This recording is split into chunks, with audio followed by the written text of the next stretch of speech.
alam kung anong dinaraanan ng bawat anak niyo. Ngunit maraming salamat dahil ang iyong pag-ibig ay hindi nagbabago. Ang iyong kabutihan, ang iyong kagandahang loob, ang iyong awa ay palaging sariwa. Sa bawat umaga, sa bawat araw. Father, right now in the name of Jesus,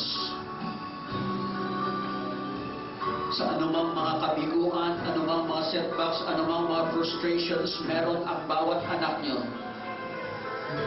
na kung saan naroon at umiiral ang pagkondena sa sarili. Father, right now, by the power of the name of Jesus, and by the power of His blood, and by the might of the Holy Spirit, by the anointing of the Holy Spirit, I bind the spirit of condemnation.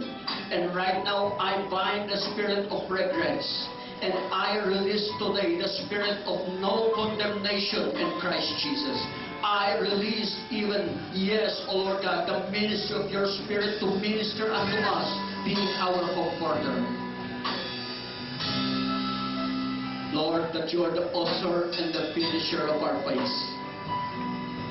What you have begun in our lives, you are going to bring it into completion. Father, right now, release your anointing. Release your anointing.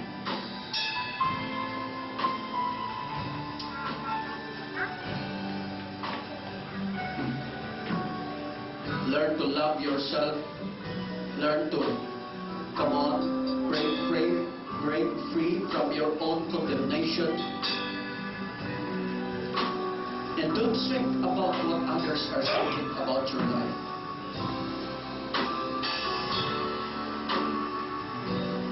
Live your life according to the purpose of God over you. If nagkamali, rise up again.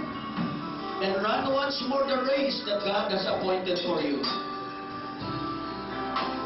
You are blessed to be a blessing to many others. Hallelujah. I want us to move around and just bring encouragement to one another and just tell to one another, go on.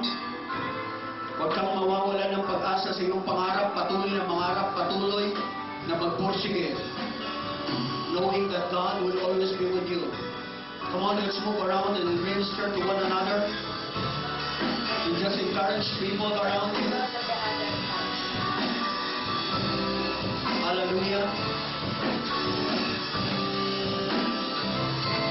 God's purpose over your life is not yet over. Marami sa atin, ano man yung mga frustrations natin, ano man yung mga kaibigan natin, it's time to be still before the Lord and just bring it before the Lord. Okay?